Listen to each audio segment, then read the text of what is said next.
Hola, buenas tardes. Pablo Simón, doctor en Ciencias Políticas por la Universidad Pompeu Fabra. Queríamos empezar este cuarto de hora contigo preguntándote por un hito que ocurrió un mes antes de que comenzase la campaña, y es que Pablo Iglesias dejó la vicepresidencia del Gobierno de la Nación para presentarse como candidato a las elecciones presidenciales de Madrid. ¿Podríamos atribuir la activación y la consolidación del voto de Unidas Podemos a este movimiento de Iglesias? ¿Y qué futuro le espera al líder de la formación? Bueno, creo que el salto que da Pablo Iglesias a la arena madrileña obedece a tres elementos diferentes. El primero y evidente es que su partido estaba en riesgo de quedar por debajo de la barrera electoral del 5% y gracias a su candidatura sabemos que aleja tal posibilidad. Calculamos que en el promedio de sondeos sube en torno a 2-3 puntos automáticamente. Por lo tanto, esto en un principio conjura tal riesgo y además también se trataba de una operación destinada a socavar las bases electorales de Más Madrid, su tradicional rival, la escisión que tiene en la comunidad y que en un principio no da el resultado esperado porque finalmente el abrazo del oso de ir en una coalición conjunta no se consuma. Del otro lado, Pablo Iglesias está abandonando el gobierno, pero no abandona el liderazgo de su partido y por lo tanto yo entiendo que esto obedece también a realizar un proceso ordenado de sucesión interna con el nombramiento también de Yolanda Díaz, ministra de Trabajo, como su potencial sucesora in pectore, aunque esto en cualquier caso todavía tiene un proceso interno. Y por último, yo creo que el propio Pablo Iglesias con este movimiento lo que está es realizando o hasta cierto punto dando a entender que se quiere desligar de la obra del gobierno, es decir, que quiere mantener distancia, que Unidas Podemos también va a querer tener un perfil propio y entiende también que desde fuera del Ejecutivo lo puede hacer con más facilidad que desde dentro. Así que yo creo que estos tres elementos son los que explican el que Pablo Iglesias salga del gobierno central y sí que es verdad que esto ha tenido una traducción en términos de movilización. Lo hemos visto en todos los sondeos y, por lo tanto, aunque probablemente no tenga el efecto que él esperaba, sí que es cierto que ha alejado a su partido de este riesgo, de este fatídico número que es el 5% de la barrera electoral. Ya veremos si conseguirá Pablo Iglesias salvar a su criatura política y ahora nos movemos un poco al panorama general madrileño. Madrid es una comunidad autónoma en la que hay una larga tradición de abstención, sobre todo que afecta a las rentas más bajas, y nos encontramos con que al final hay un 30% cuya mayoría es de voto más conservador y pese a que solo se trata del 30% más rico de la población madrileña, es este 30% el que acaba decidiendo el destino político de la comunidad, ¿no? Entonces, ¿cómo podemos evitar este efecto y qué rol va a jugar esto en el 4 de mayo? Vamos a ver, yo creo que hay que empezar por recordar algo básico. Que la izquierda sea más abstencionista no significa que toda la abstención sea de izquierdas. Y esto es fundamental recordarlo.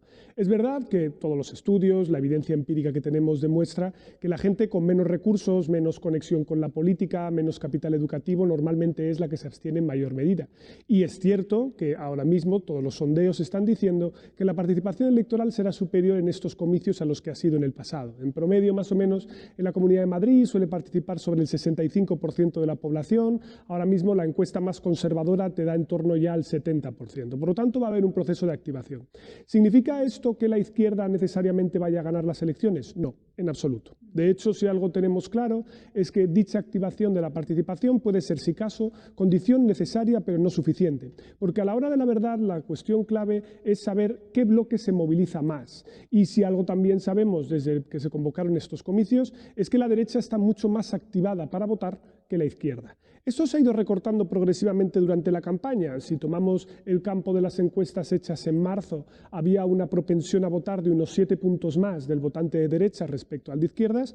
A lo largo de este último mes, del mes de abril, esto se ha ido recortando a solo 2 puntos. Así y todo, la movilización de la derecha sigue siendo alta. Por lo tanto, que nadie se sorprenda si nos encontramos con una participación récord en la Comunidad de Madrid, pero igualmente la derecha gana los comicios. Porque, y aquí voy a hacer una analogía, ya lo vimos también en el contexto de Cataluña. Es decir, si vamos a la elección del año 2017, se planteaba exactamente la misma tesis. Los no independentistas son más abstencionistas. Es verdad, hubo una participación récord y los independentistas volvieron a ganar las elecciones. Por lo tanto, no olvidemos que la participación sola no nos dice nada. Lo que necesitamos saber es quiénes están movilizando más y quiénes están movilizando menos para acudir a las urnas.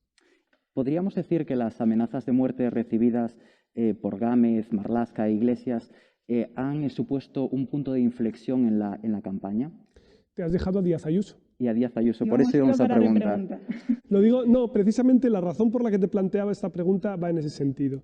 Lo que hemos visto desde el viernes pasado, cuando hubo el debate de la cadena SER, es básicamente un cambio en el tono de la campaña y que hemos empezado a hablar mucho más de la polarización, la crispación, cuál tiene que ser la relación de los partidos con Vox, qué supone esto para el sistema político. Esto básicamente ha sido un cambio de tono orientado a electrificar la campaña y conseguir también movilizar al votante de izquierdas, eso no hay ninguna duda.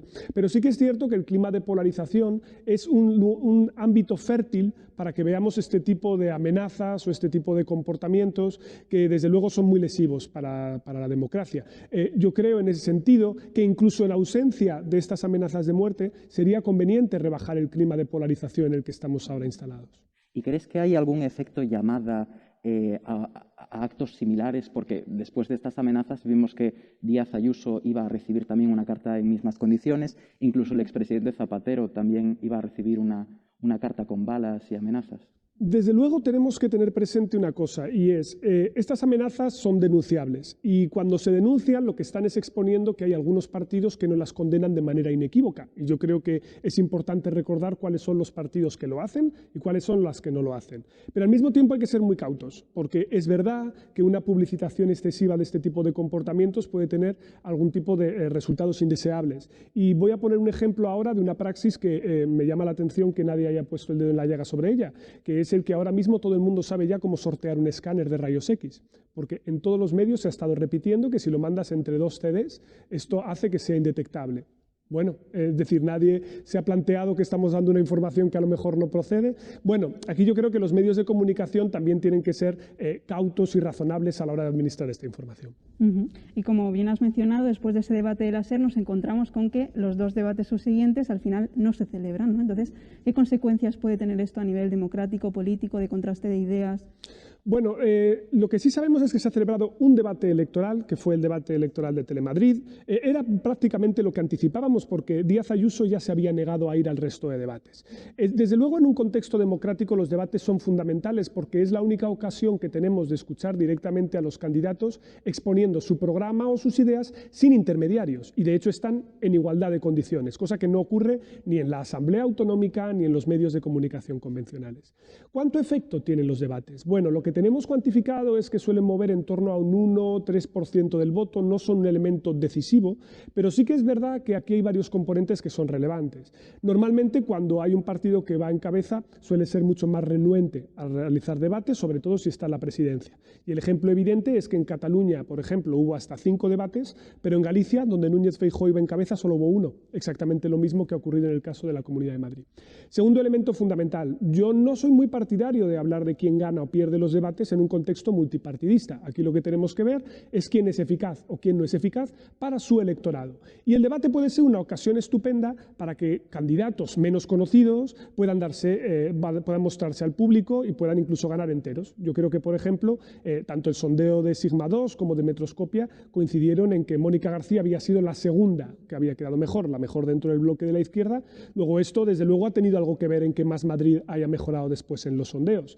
Y por último, lo más relevante a mi juicio es no olvidar que a la hora de la verdad los debates no son tan relevantes como el postdebate. Es decir, cuál sea el clima de opinión que se aposente sobre quién lo ha hecho mejor, quién lo ha hecho peor, y ese tipo de trazos humanos que son las cosas en las que más se fija el electorado, no tanto en las propuestas específicas. Así que hemos tenido el efecto de este debate, que yo creo que ha sido el shock más importante de la campaña, es decir, yo creo que ha sido el hito que más ha marcado el tono, porque hemos visto, al menos con los sondeos que tenemos en la mano, que el levantarse de la mesa de la cadena SER, etcétera, no parece haber cambiado en lo sustancial el terreno de juego, y por lo demás la campaña continúa sin mayores interrupciones. Así que bueno, ¿sería deseable hacer más debates desde una perspectiva democrática? Ojalá que sí, pero esto corresponde a los partidos establecerlo. Claro, queríamos hacer un apunte si es que tú consideras que estos debates o el hecho de que hayan parado beneficia a algún candidato más en especial, perjudica a otros.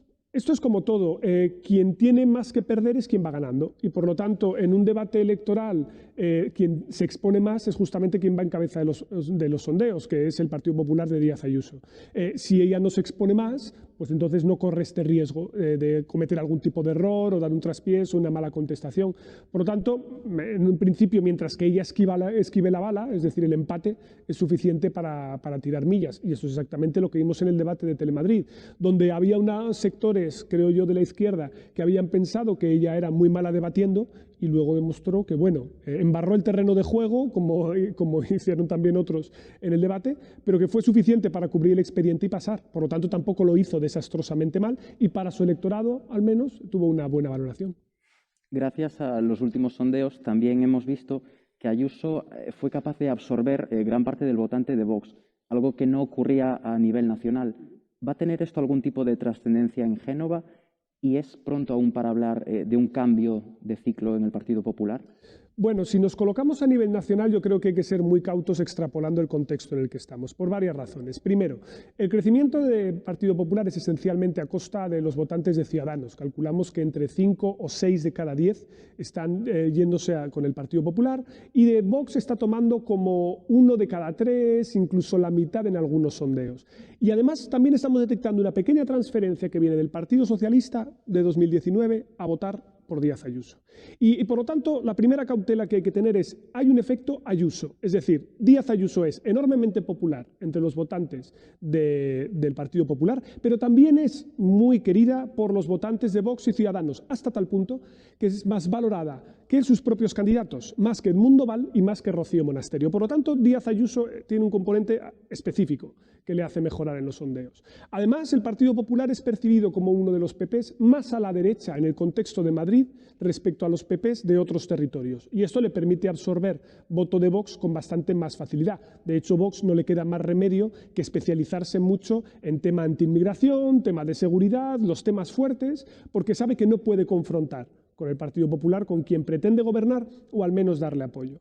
Por lo tanto, estamos en un contexto en el cual no se pueden extraer demasiadas lecciones de lo que está pasando en la Comunidad de Madrid para Pablo Casado, porque a efectos prácticos hay una parte del votante de Vox que seguirá votando Vox en las elecciones generales, aunque esté votando a Díaz Ayuso en el Congreso, en el caso de la Asamblea de Madrid, y aparte de este voto fluctuante, aunque Pablo Casado vaya a recibir un cierto influjo, una cierta mejora de la marca PP gracias a sacar unos buenos resultados en la Comunidad de Madrid, es pronto para plantear la idea de que PP y Vox podrían sumar una mayoría absoluta, porque si no son capaces de conseguir 176 diputados, será muy complicado que Pablo Casado tenga el apoyo suficiente para poder gobernar apoyándose en unos nacionalistas o independentistas que en ningún modo aceptarían una coalición de estos dos partidos. Y seguimos hablando de pactos. Hace unos días la izquierda madrileña proponía ese cordón sanitario al partido ultraderecha, a Vox, pero sabemos que para que se realice este cordón sanitario de manera efectiva es necesario al final romper esa dinámica de bloques que tan asentada está en España, ¿no? Entonces, ¿ves factible que Ayuso realmente acepte que le tiendan la mano desde el PSOE? Lo veo muy difícil. Este debate, a mi juicio, llega un poco tarde. Es decir, desde el año 2018 y sobre todo en el 2019 hemos visto que Vox ha emergido en municipios y en comunidades autónomas y que Vox ha sido fundamental para que el Partido Popular y Ciudadanos en coalición en algunos casos, o rotos ya, como en el caso de la región de Murcia, hayan podido gobernar. El cordón sanitario como estrategia no es algo que se aplique con mucha regularidad en Europa. Es decir, hablamos del caso francés y del caso alemán, también se da en Suecia, pero hemos visto que los partidos de extrema derecha han gobernado Italia o Austria o han dado apoyo a gobiernos conservadores desde fuera en Dinamarca, Países Bajos o Finlandia. Por lo tanto, esto ya nos indica una cosa fundamental, que es que no hay consenso sobre cómo tratar con los partidos de extrema derecha. No se sabe bien si merece más la pena aislarlos o integrarlos dentro del sistema. Esto es una primera cuestión. Segunda cuestión, no olvidemos que quien tiene este dilema, al fin y al cabo, es el Partido Popular, que es el que tiene que decidir cómo se relaciona con ellos. Ya sabemos perfectamente que la izquierda no va a pactar con Vox, es el PP el que se tiene que plantear dicha posibilidad.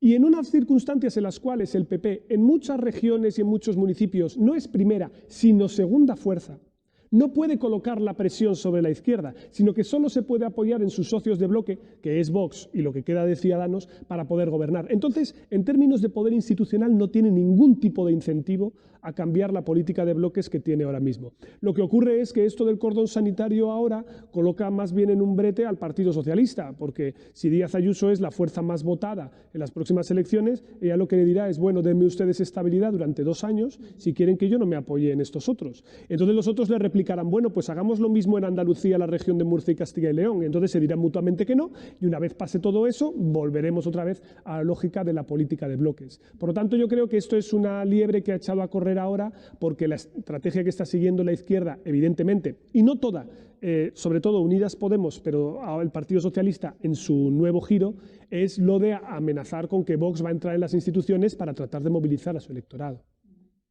Pues muchísimas gracias, Pablo, por este cuarto de hora con nosotros y nada, que la suerte nos acompañe el 4 de mayo. Venga, pues, gracias.